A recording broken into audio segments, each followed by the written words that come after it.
Salut les investisseurs, dans cette vidéo, on va mettre à jour l'analyse de Ferrari suite à la publication de ses résultats annuels. Et avant de commencer, abonnez-vous à la chaîne si ce n'est pas déjà fait. Merci. Alors, le cours de l'action Ferrari, on est quasiment au plus haut. Est-ce que c'est encore le moment d'investir sur la société? On va regarder. On est sur une croissance organique, apparemment, il n'y a pas d'acquisition, de 12% en 2024. Donc ça, c'est quand même intéressant, très élevé. Assez élevé en tout cas. La médiane est à 10, donc en plus on est au-dessus de la médiane. On note quand même que la trajectoire est à la décélération depuis 2021. On décélère mais on reste à un niveau élevé, donc il y a toujours un peu de croissance sur Ferrari. C'est positif. Continuons avec les taux de marge. Taux de marge brut. C'est de l'automobile quand même, donc on est proche de la médiane à 50%. On n'est pas sur un niveau d'avantage concurrentiel significatif, mais c'est surtout parce qu'on nous perd dans l'automobile. Oui, c'est du luxe, mais c'est de l'auto, donc il y a quand même des coûts importants dans les intrants. Maintenant, les autres automobilistes aimeraient avoir des taux de marge brut à ce niveau-là. La société arrive à bien maintenir ses prix, et ça, c'est intéressant. Et surtout, ce qui est encore plus intéressant, c'est que le taux de marge d'EBITDA, lui, il augmente. Donc c'est-à-dire qu'on arrive à dégager une meilleure efficience opérationnelle. Et ça, c'est très bon. On se trouve à 32,5 contre une médiane de 30%. Donc, on améliore l'efficience opérationnelle. On fait les économies, du coup, sur les opérations. Et ça, c'est excellent.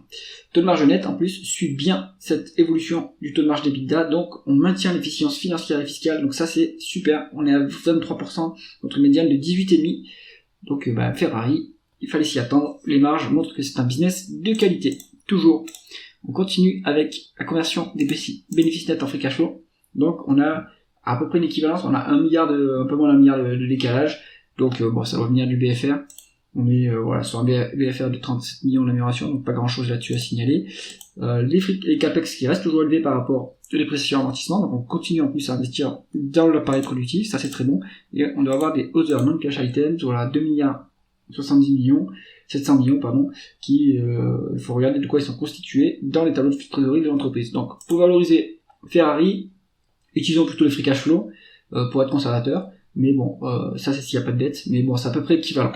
Continuons avec le rendement des capitaux investis. Alors, on est sur une médiane de 21%, très très élevé, et là, ça a complètement pété à la hausse sur le dernier trimestre. On est à 31% de rentabilité des capitaux investis, d'après le calcul de Coifin, ce qui est excellent, puisque la croissance est à 10%, donc le différentiel, il va aller directement dans la trésorerie de l'entreprise, si elle ne verse pas intégralement aux actionnaires, et l'entreprise n'a pas l'air de faire des acquisitions, et voyons s'il y a de la dette, mais s'il n'y a pas de dette, il faudrait que ça va venir gonfler la trésorerie de l'entreprise.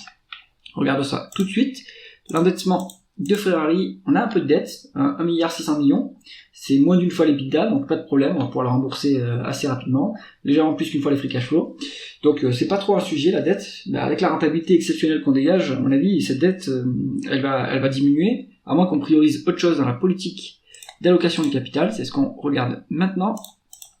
On est sur un dividende qui est payé de 439 millions d'euros, ça nous donne, si on calcule, un rendement de l'actionnaire un rendement du dividende qui est faible, à 0,5%. Là, franchement, il pourrait l'augmenter parce que ce dividende représente moins d'un tiers des free cash flow.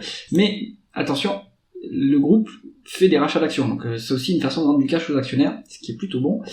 Le rendement de l'actionnaire est calculé à 0,56 pour Coifin, ce qui me semble être la réalité. Mais c'est un peu faible quand même, alors que, ils sont un peu pas bien quand même, Ferrari, alors qu'il y a une excellente rentabilité, il pourrait augmenter le rendement de l'actionnaire. Peut-être que c'est ce qui est prévu pour l'année 2025 à voir dans les communications du management.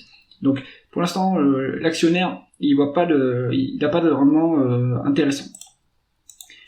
On va regarder la valorisation, combien un peu de dette, on se met à valeur d'entreprise sur EBITDA, la médiane est à 26, à l'heure actuelle on se trouve sur du 36, c'est hyper élevé, il n'y a aucune marge de sécurité, donc conclusion du dossier Ferrari, le timing est mauvais pour rentrer sur Ferrari. Il faudra attendre que le cours soit divisé presque par 2 pour que ça commence à être intéressant.